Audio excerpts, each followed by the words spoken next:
Hello everyone, welcome to my first lesson in physics, and topic 1 is momentum and impasse. We will have a couple of lessons after this one. So let's start with momentum then. We begin by defining what momentum is. So, definition.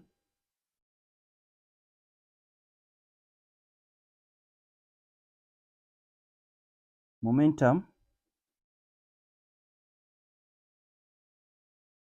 is the product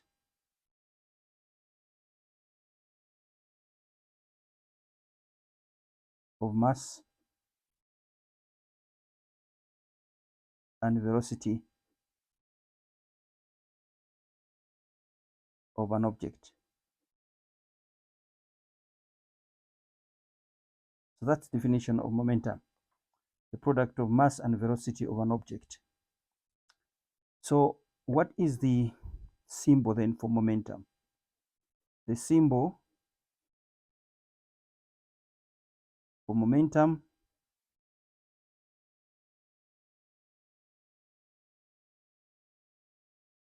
is small letter p.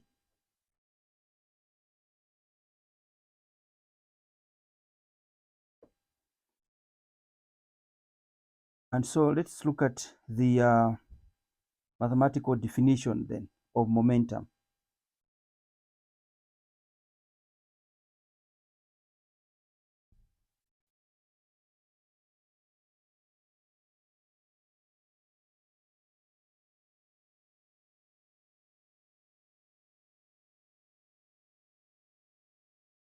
So to define momentum mathematically, let's consider a car of mass m and traveling at a velocity of v. By definition, from the definition of momentum there, it is the product of mass and velocity of an object. Therefore, we can say that P is actually equal to mv. P is equal to mass times velocity. Now, the product of a scalar quantity and a vector quantity is a vector quantity. Mass is a scalar quantity because it has only magnitude. Velocity is a vector quantity because it has both magnitude and direction. Now we say because of the velocity component in its definition,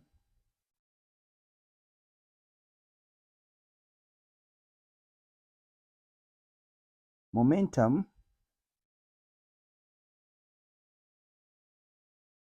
is a vector quantity.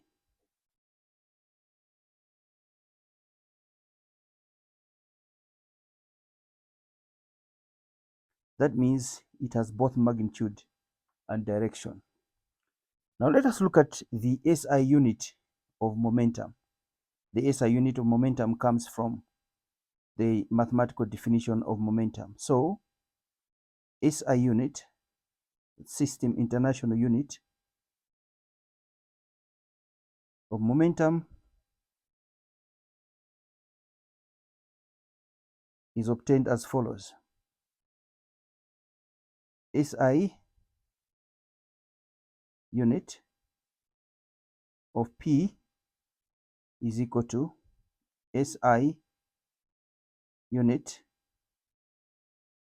of mass times SI unit of velocity. Now, what is the SI unit of mass? It's kilograms. Times, what is the SI unit of velocity? It is meters per second. And therefore, the SI unit of momentum is actually kilograms times meters per second, simply known as kg meter per second. Now let's look at two simple examples on the application of the definition, mathematical definition of momentum. Let's move to page 2 here.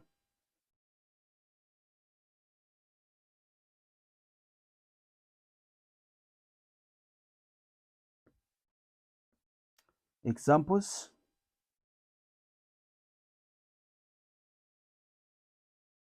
Just gonna give 2 examples here. Example 1. A car of mass 1,200 kgs is moving east at 10 meters per second. Calculate the car's momentum. So we answer this one as follows. A little sketch won't harm you.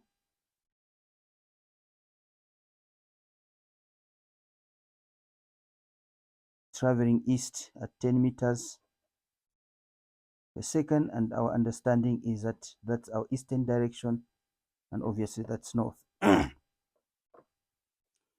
And so we can say, therefore, we know that P is equal to mass times velocity. And what is the mass in this case is 1,200 kgs multiplied by, notice that this car is traveling east.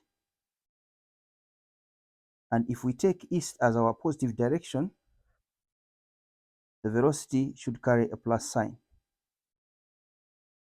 So our final answer then becomes positive 12,000 kg meters per second. Remember to include direction because momentum is a vector quantity. So that is our solution. Let us look at example number 2. Example number 2, a car of mass m and velocity v has its velocity doubled.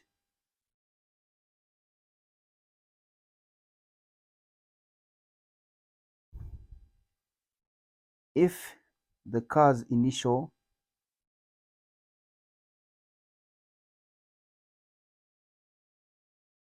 momentum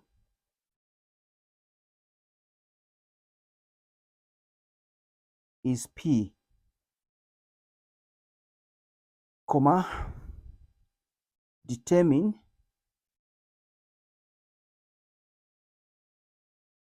the car's new momentum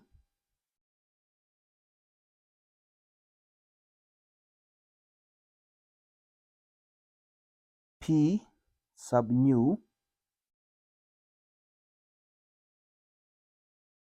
in terms of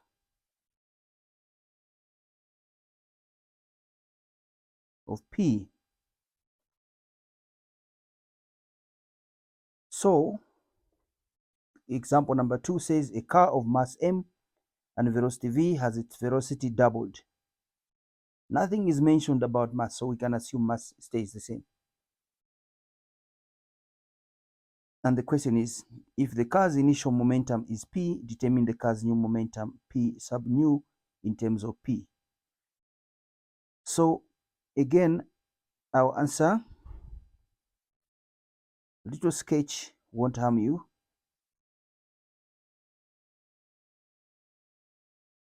And we are told, obviously, initially it's moving at v, whichever direction you choose. In this case, I'm choosing east again as my direction and mass is m.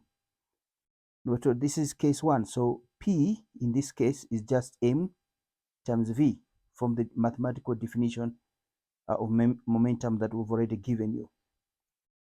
Now we are told that something has changed. Its velocity now has doubled. Its mass remains unchanged. So we are required to work out the new momentum. So what is P new?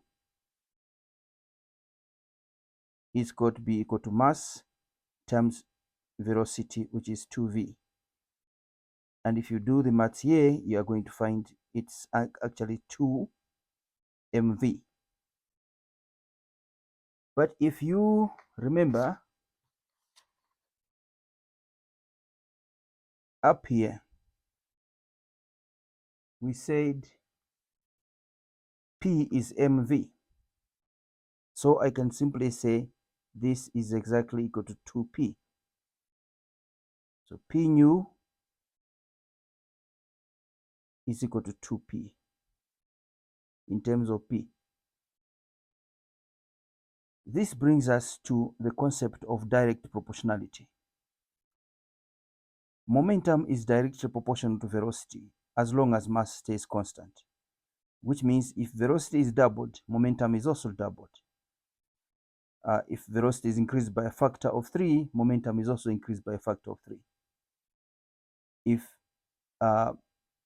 velocity is increased by a factor of 10, momentum is also increased by a factor of 10.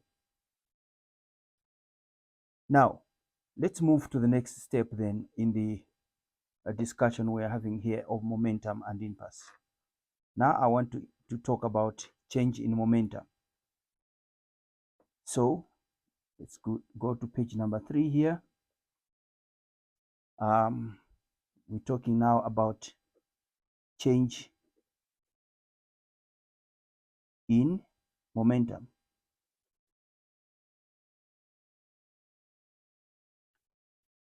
This is critical because later you understand why this is critical when we look at Newton's second law. So let's say that our car is moving, or an object is moving along a straight line. In this case, I'm going to take a car again. And let us say that this is initial position. And therefore, its velocity there, as it goes to the right, it becomes my v initial, and the car has a mass of m. And the car moves from position A, which is my initial position, to position B, which is my final position. At this position, the car is moving at a velocity of v subscript f. The mass stays the same. Change in momentum has a symbol delta p. So we can say delta p is actually equal to p final minus p initial. We don't care what happens after B and what happened before the car reached position A. Our interest is to understand what is going on as the car moves from A to B. And so this would be our change in momentum. And if we substitute from the definition, mathematical definition of momentum, this is going to be mass times V final minus mass times V initial. And if you factorize here the common factor m, we're going to have V final minus V initial. So that is your change in momentum, delta P. Now,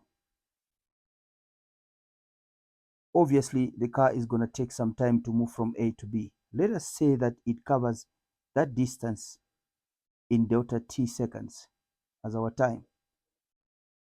Then we can talk about what is known as the rate of change in momentum. So the rate of change in momentum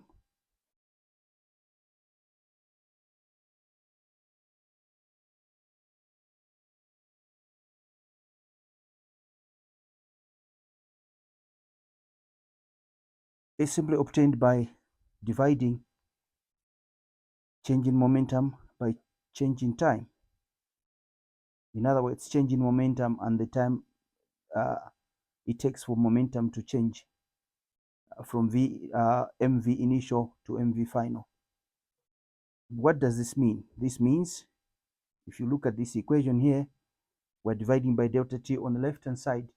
We have to divide by delta t on the right hand side as well. So mv final minus v initial all over delta t. Now I want to work on this a little bit. So this is going to be m, if you like, v final minus v initial all over delta t. Mathematically, this is very correct. Now let me remind you of the definition of acceleration. How do we define acceleration? Acceleration is defined as change in velocity divided by change in time. And what is change in velocity? It's actually v final minus v initial over delta t. So you notice that this expression, which is this one here in brackets, is actually equal to acceleration. So we can say that this is equal to mass times acceleration. And if you remember, in Newton's second law, net force acting on an object is equal to mass times acceleration of the object. Obviously, that's not the statement of Newton's second law in words. If it comes in an exam and they say state Newton's second law in words, you know you're going to say if a net force acts on an object, the object accelerates in the direction of net force with an acceleration which is directly proportional to net force and inversely proportional to mass.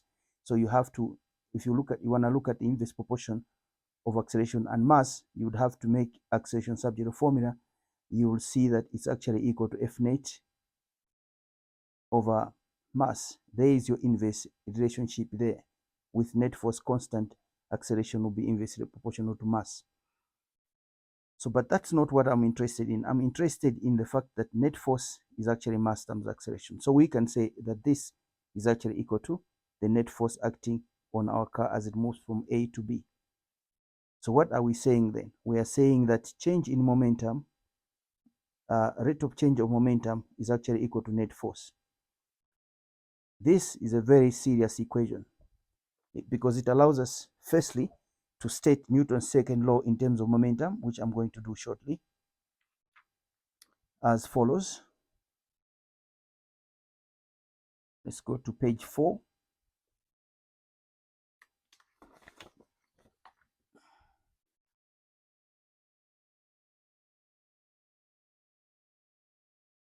Page 4. This formula right here allows us to state Newton's second law in terms of momentum. So Newton's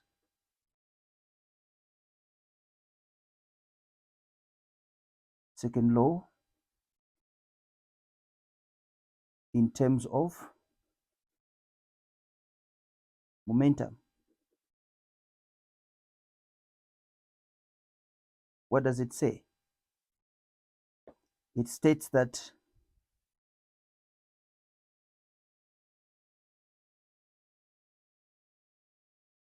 the net force acting on an object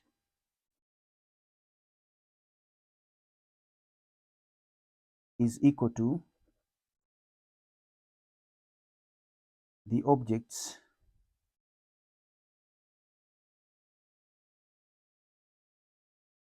rate of change in momentum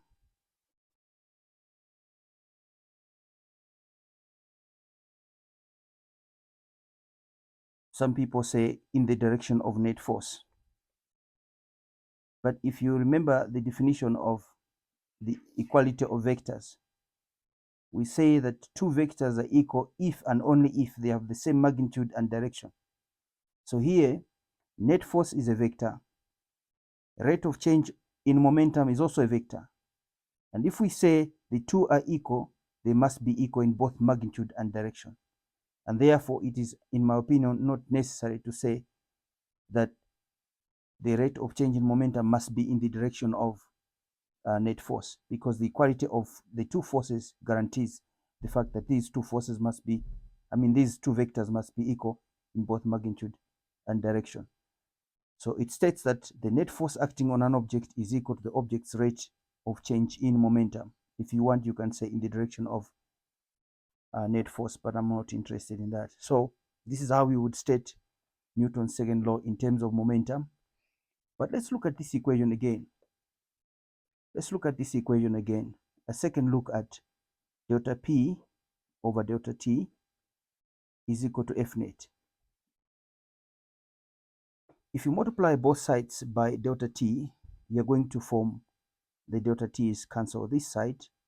Delta P is equal to F net times delta T. Let me rewrite this in the traditional way. It's F net times delta T is actually equal to delta P. And we know that delta P is M V final minus V initial, like so. This is known as in-pass momentum theorem. It is critical when we start looking at solving problems applying this formula here. Now, where is this impasse coming from? Because we just said Newton's second law in terms of momentum, and we've stated it, and we're saying we're taking a second look at this and gives us this one. The traditional way of writing is this way. Basically, this part here is what we call impasse.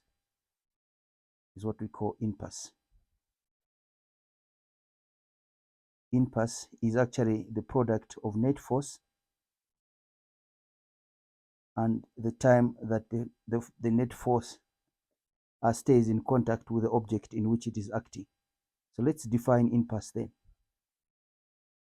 Definition of impasse.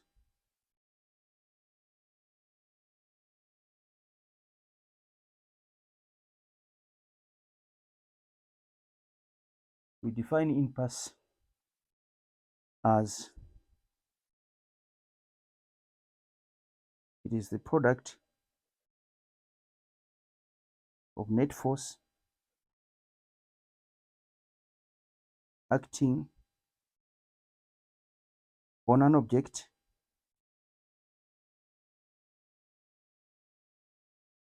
and the time that the net force stays in contact with the object.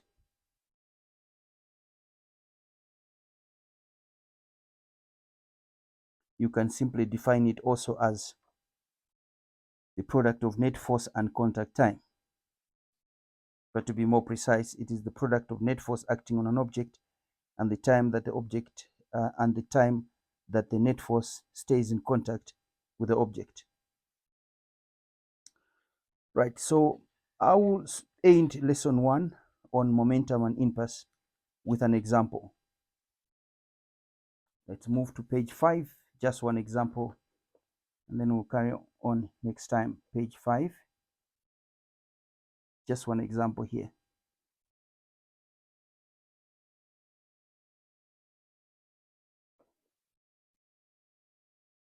So a ball of mass 0.4 of a kg is bounced perpendicularly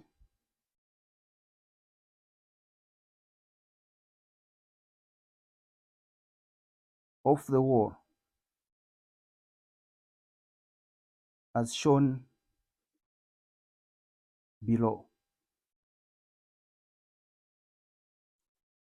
So we have the wall here, and a ball of mass 0.4 of a kg is bounced perpendicular of the wall, let's say with a velocity of 10 meters per second, and due to the fact that there is energy loss as it bounces off the wall, some of the energy that the ball had is converted to sound, and therefore you would not expect the velocity to be the same as the velocity with which it hits the wall. So it bounces off with a smaller velocity, let's say that 6 meters per second. And we are told that the ball stays in contact with the wall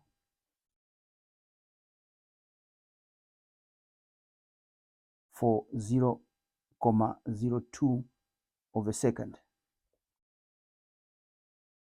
So question 1 would be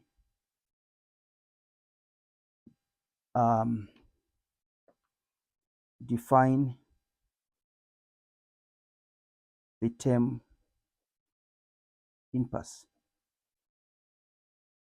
This is a typical exam question where they begin by asking you to define one of the quantities that they want to examine you on, and then you go on to do some calculations. Number 2, the question would be determine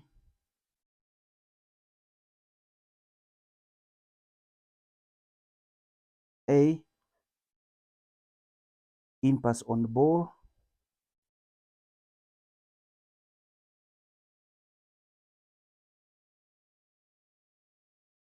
number B,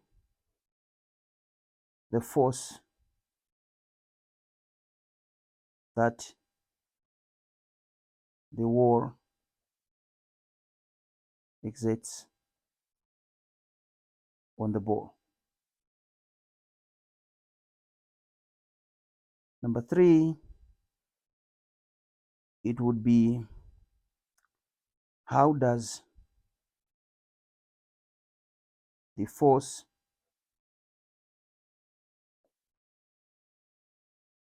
that the wall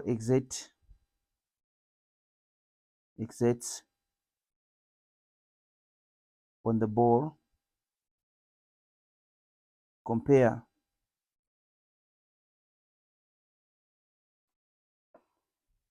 with the force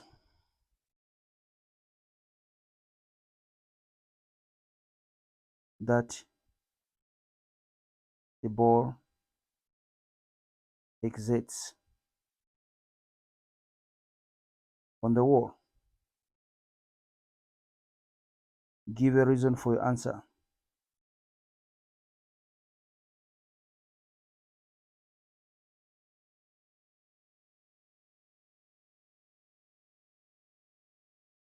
Perhaps the final one on this would be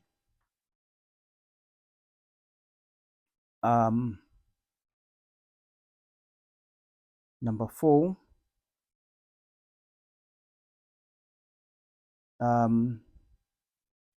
state one practical thing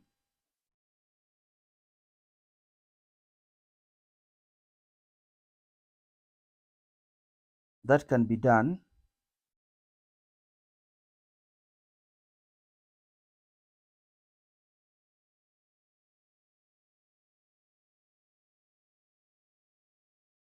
without changing the mass and velocities of the ball.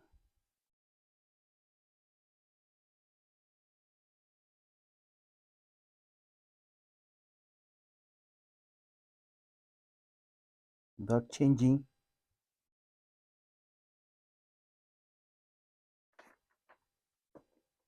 the mass, this is page 6, without changing the mass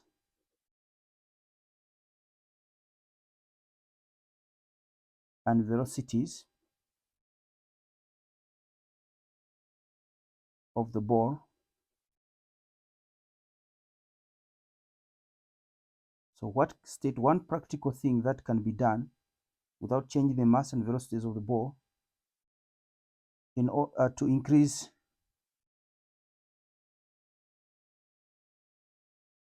the force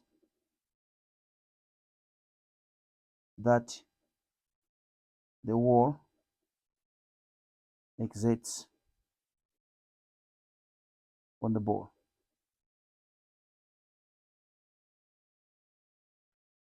Now let's answer this question. We're starting from the right, from the top there, and the first one says define impasse. So we go right into it. Number one, it is the product of net force acting on an object and the time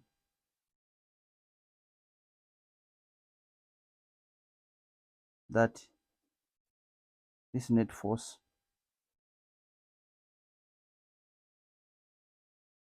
stays in contact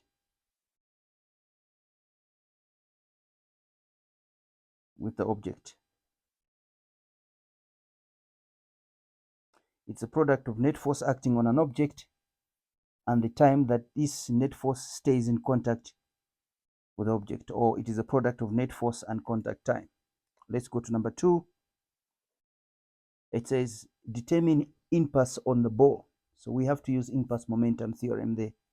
So impasse, it's A is equal to change in momentum. We know that this is impasse momentum theorem. Let us substitute what we know. So what is this? This is mass times V final minus V initial. Obviously, impasse is a vector quantity as well, so we must choose direction. Choosing direction, I'm taking direction of final velocity as my positive direction, but you can also take the velocity of initial velocity as your positive direction. The answers will come out to be one answer actually. So the mass is already in kilograms. I don't have to worry about that. Notice what I'm doing now. I'm introducing another set of brackets here, square brackets, because velocities are vector quantities, the signs may be different. Now let's look at V final. If to the left is my positive direction, the final velocity of the ball, should carry a positive sign. So positive 6. The initial velocity will carry a minus sign, because if to the left is positive, to the right must be negative. So that's minus 10. And this is 16, basically 6 plus 10 is 16 times 4. I would just do on my calculator here. So 0.4 times 6 plus 10. The calculator says 6.4. So my impasse is positive 6,4. Now, there's something else that I need to say here. From the definition of impasse, if you remember here, from the definition of impasse, on page 4, how did we define impasse? We said it's a product of net force and contact time. What is the unit of net force? Newtons. What is unit of contact time? Seconds. Therefore, impasse is measured in Newton seconds. Of course, due to impasse momentum theorem, you can also say impasse is measured in kg meter per second. But we prefer traditionally to use Newton seconds for impasse. So this is going to be Newtons times seconds, and we are going to say direction to the left. So that is our impasse on the ball. Positive 6,4 Newton seconds to the left. Let's go to number B. Number B, the question is saying Number B, the question is saying we are supposed to determine the force that the wall exerts on the ball. So we're going to use Newton's second law in terms of momentum. So net force equals delta P over delta T. Notice that delta P is just what we calculated here as our impulse. So this is going to be positive 6,4 all over. The question says the ball stays in contact with the wall for 0,02 of a second. So we have over 0,02, and our final answer on this is 6.4 divided by 0.02, and it is 320 newtons, positive 320 newtons to the left. Why? Because the question is asking us to determine the force that the wall exerts on the ball. Remember, if the ball is bounced off the wall in this fashion, the ball exerts a force on the wall to the right, and therefore the wall exerts a force of equal magnitude but opposite direction on the ball to the left by Newton's third law. So that's why we're saying this is the force that the wall exerts on the ball, 320 newtons to the left. Number 3, it says, let's move on to page number 7. It says, number 3, this is page 7. Number 3 says, how does the force that the wall exerts, how does the force that the wall exerts on the ball compare with the force that the ball exerts on the wall? Give a reason for your answer. So number 3, they have the same magnitude.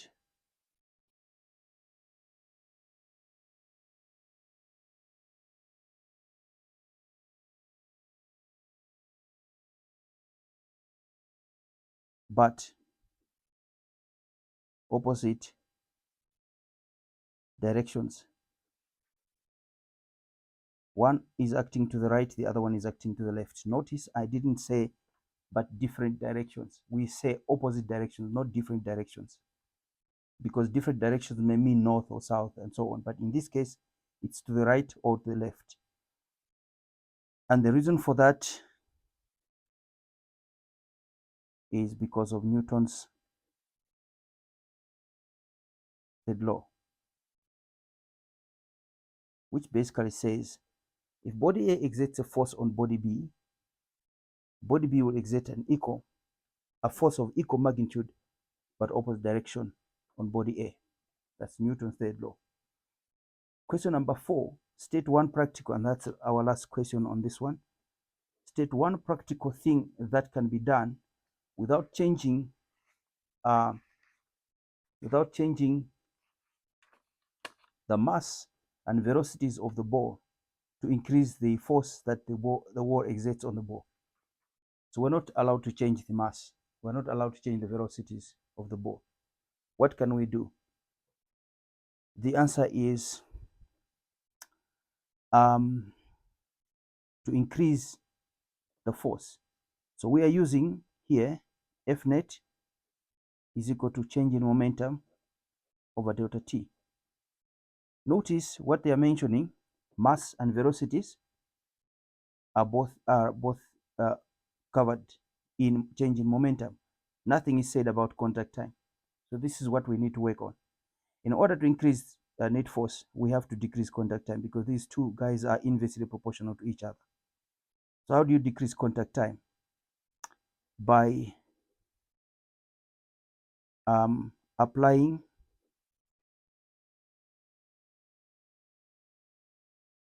stuff like soap on the wall. Or you can also say wash the wall so that there is no dust on it. Wash the wall and indeed the ball so that there is no dust in it. And by so doing, you are actually decreasing contact time. In other words, the time that the ball stays in contact with the wall is decreased if there is soap, because soap is slippery and that clearly decreases the force. If the question was to decrease net force, you would be required to increase contact time. And how would you do that? Apply cooking oil or apply Vaseline on the wall. That would increase contact time and thereby decreasing net force. So you can come up with so many reasons here as to how you would increase net force by decreasing contact time. So this is where we end today's long lesson. I'll see you in the next lesson. Thank you. Goodbye.